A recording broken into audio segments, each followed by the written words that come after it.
ह्रीं क्लीं स्वमिन्यै नमः। या देवी सर्वभूतेषु मां स्कंदमाता रूपेण संस्थिता नमस्तस्यै नमस्तस्यै नमस्तस्यै नमो नमः।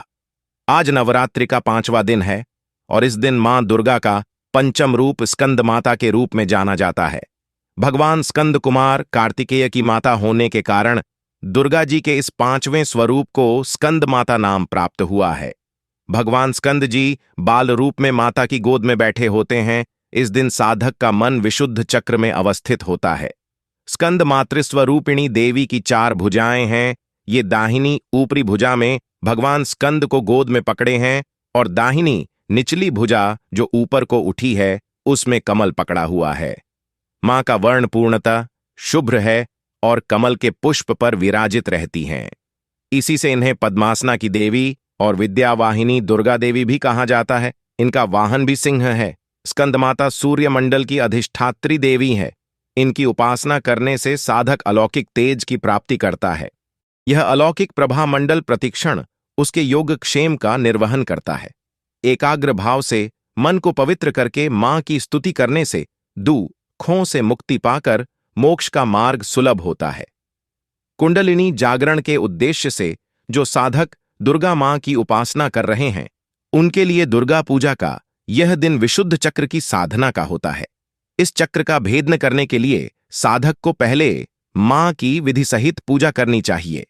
पूजा के लिए कुश अथवा कंबल के पवित्र आसन पर बैठकर पूजा प्रक्रिया को उसी प्रकार से शुरू करना चाहिए जैसे आपने अब तक के 4 दिनों में किया है। फिर इस मंत्र से देवी की प्रार्थना करनी चाहिए। सिंहासनगता नित्यम पद्माश्रित कृद्वया शुभदास्तु सदा देवी स्कंद माता यशस्विनी। स्कंद माता की जय। भक्तों, नवरात्रि की पंचमी तिथि को कहीं कहीं भक्तजन उद्यंग ललिता का व्रत भी रखते हैं। इस व्रत को फलदायक कहा गया है। जो भक्त देवी स्कंद माता की भक्ति भाव सहित पूजन करते हैं उसे देवी की कृपा प्राप्त होती है। देवी की कृपा से भक्त की मुराद पूरी होती है और घर में सुख, शांति एवं समृद्धि रहती है। नवरात्रि में दुर्गा सप्तशती पाठ किया जाता है। दुर्गा पूजा के 5वें दिन देवताओं के सेनापति कुमार कार्तिकेय की माता की पूजा होती है। कुमार कार्तिकेय को ग्रंथों में सनत कुमार, स्कंद कुमार के नाम से पुकारा गया है। माता इस रूप में पूर्णतः ममता लुटाती हुई नजर आती है। माता का 5वां रूप शुभ्र अर्थात श्वेत है। जब अत्याचारी दानवों का अत्याचार बढ़ता है तब माता संत जनों की रक्षा के लिए सिंह पर सवार होकर दुष्टों का अंत करती हैं। देवी स्कंद माता की 4 भुजाएं हैं। माता अपने 2 हाथों में कमल का फूल धारण करती हैं और एक भुजा में भगवान स्कंद या कुमार कार्तिकेय को सहारा देकर अपनी गोद में लिए बैठी हैं। मां का 4था हाथ भक्तों को आशीर्वाद देने की मुद्रा में है। देवी स्कंद माता ही हिमालय की पुत्री पार्वती हैं। इन्हें ही माहेश्वरी और गौरी के नाम से जाना जाता है। यह पर्वत राज की पुत्री होने से पार्वती कहलाती है। महादेव की वामिनी यानी पत्नी होने से माहेश्वरी कहलाती हैं और अपने गौर वर्ण के कारण देवी गौरी के नाम से पूजी जाती है। माता को अपने पुत्र से अधिक प्रेम है, अतः मां को अपने पुत्र के नाम के साथ संबोधित किया जाना अच्छा लगता है। जो भक्त माता के इस स्वरूप की पूजा करते हैं मां उस पर अपने पुत्र के समान स्नेह लुटाती हैं। भोले शंकर को पति रूप में प्राप्त करने के लिए माता ने महान व्रत किया। उस महादेव की पूजा भी आदर पूर्वक करें क्योंकि इनकी पूजा न होने से देवी की कृपा नहीं मिलती है।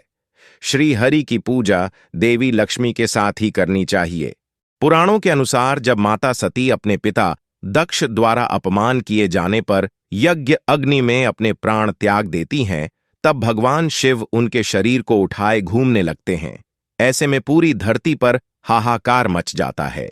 जब विष्णु भगवान अपने सुदर्शन चक्र से माता सती की देह को विभाजित करते हैं तब भगवान शंकर को हृदय में धारण करने पर इन्हें ललिता के नाम से पुकारा जाने लगा।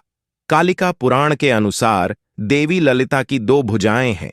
यह माता गौर वर्ण होकर रक्तिम कमल पर विराजित हैं। दक्षिण मार्गी शाक्तों के मतानुसार देवी ललिता को चंडी का स्थान प्राप्त है। इनकी पूजा पद्धति देवी चंडी के समान ही है। नवरात्रि में दुर्गा देवी के 9 रूपों की पूजा की जाती है तथा नवरात्रि के 5वें दिन स्कंद माता के पूजन के साथ साथ ललिता पंचमी व्रत तथा शिवशंकर की पूजा भी की जाती है। इस संबंध में ऐसी मान्यता है कि मां ललिता 10 महाविद्याओं में से ही एक हैं। अतः पंचमी के दिन यह व्रत रखने से भक्त के सभी कष्ट दूर होकर उन्हें मां ललिता का विशेष आशीर्वाद मिलता है। देवी ललिता का ध्यान रूप बहुत ही उज्ज्वल व प्रकाशवान है। पौराणिक मान्यता के अनुसार इस दिन माता ललिता कामदेव के शरीर की राख से उत्पन्न हुए भांडा नामक राक्षस को मारने के लिए प्रकट हुई थीं। इस दिन देवी मंदिरों पर भक्तों का तांता लगता है। यह व्रत समस्त सुखों को प्रदान करने वाला होता है। इस दिन मां ललिता की पूजा आराधना का विशेष महत्व है। इस दिन ललिता सहस्रनाम, ललिता त्रिशती का पाठ विशेष तौर पर किया जाता है। देवी ललिता अनुपम सौंदर्य, भक्तों को अभय प्रदान करने वाली, यौवन युक्त और तीनों लोकों में विराजमान है और उन्हें कई नामों से जाना जाता है। इन्हें राजराजेश्वरी, बाला, त्रिपुर सुंदरी, मीनाक्षी, कामाक्षी, शताक्षी, कामेश्वरी कहा जाता है। अपनी सुंदरता और मोहकता से देवासुर संग्राम में असुरों को वश में कर लिया था। कहते हैं कि त्रिपुर सुंदरी की आराधना करने वाले भक्तों को लौकिक और पारलौकिक शक्तियां प्राप्त होती हैं। देवी पुराण में माता की बहुत सी शक्तियों के बारे में बात की गई है। ये सिर्फ तंत्र साधना के लिए ही नहीं बल्कि सुंदर रूप के लिए भी विख्यात जानी जाती है। आइए जानते हैं इनके स्वरूप और इसके पीछे जुड़ी पौराणिक कथा के बारे में। देवी त्रिपुर सुंदरी शांत मुद्रा में लेटे हुए सदाशिव की नाभि से निर्गत कमल आसन पर विराजमान हैं। चतुर्भुजी भुजाओं में देवी के पाश, अंकुश, धनुष और बाण हैं। देवी के आसन को ब्रह्मा, विष्णु, शिव और यमराज अपने मस्तक पर धारण करते हैं। देवी 3 नेत्रों से युक्त और मस्तक पर अर्धचंद्र धारण करती हैं। देवी त्रिपुर सुंदरी अपने भक्तों की हर प्रकार की मनोकामना को पूरी करती है, उनकी हर विपत्ति को दूर करती है और उन्हें अभय प्रदान करती है।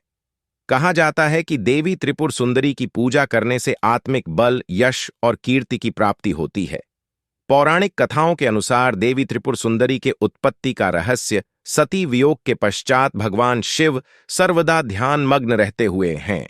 उन्होंने अपने संपूर्ण कर्म का परित्याग कर दिया था, जिसके कारण तीनों लोकों के संचालन में व्याधि उत्पन्न हो रही थी। उधर तारकासुर ब्रह्मा जी से वर प्राप्त किया कि उसकी मृत्यु शिव के पुत्र द्वारा ही होगी। समस्त देवताओं ने भगवान शिव को ध्यान से जगाने के लिए कामदेव और उनकी पत्नी रति देवी को कैलाश भेजा। कामदेव ने कुसुमसर नामक मोहिनी वाण से भगवान शिव पर प्रहार किया। परिणाम स्वरूप शिव जी का ध्यान भंग हो गया। देखते ही देखते भगवान शिव के तीसरे नेत्र से उत्पन्न क्रोध अग्नि ने कामदेव को जलाकर भस्म कर दिया। कामदेव की पत्नी रति द्वारा अत्यंत दारुण विलाप करने पर भगवान शिव ने कामदेव को पुनः द्वापर युग में भगवान कृष्ण के पुत्र रूप में जन्म धारण करने का वरदान दिया और वहां से अंतर्ध्यान हो गए। सभी देवताओं और रति के जाने के पश्चात भगवान शिव के एक गण द्वारा कामदेव के भस्म से मूर्ति निर्मित की गई और उस निर्मित मूर्ति से एक पुरुष पैदा हुआ। उस पुरुष ने भगवान शिव की स्तुति करी। इसके भगवान शिव द्वारा उस पुरुष का नाम भांड रखा गया। शिव के क्रोध से उत्पन्न होने के कारण भांड तमोगुण संपन्न था और वह धीरे धीरे तीनों लोकों पर भयंकर उत्पात मचाने लगा। देवराज इंद्र के राज्य के समान ही भांडासुर ने स्वर्ग जैसे राज्य का निर्माण किया तथा राज्य करने लगा। तदनंतर भांडासुर ने स्वर्ग लोक पर आक्रमण कर देवराज इंद्र और स्वर्ग राज्य को चारों ओर से घेर लिया। भयभीत इंद्र नारद मुनि की शरण में गए और इस समस्या के निवारण का उपाय पूछा। देवर्षि नारद ने आद्याशक्ति की यथाविधि अपने रक्त से आराधना करने का परामर्श दिया। देवराज इंद्र ने देवी की आराधना की और देवी ने त्रिपुर सुंदरी स्वरूप से प्रकट हो भांडासुर वध कर देवराज पर कृपा की और समस्त देवताओं को भय मुक्त किया। माता त्रिपुर सुंदरी की जय। तो भक्तों, ये थी देवी ललिता की कथा, जिनका दूसरा नाम त्रिपुर सुंदरी है। इनकी पूजा पंचमी के दिन किया जाता है। पंचमी के दिन देवी ललिता की पूजा अवश्य करें। भक्तों, जोर से बोलिए देवी ललिता की जय, स्कंद माता की जय।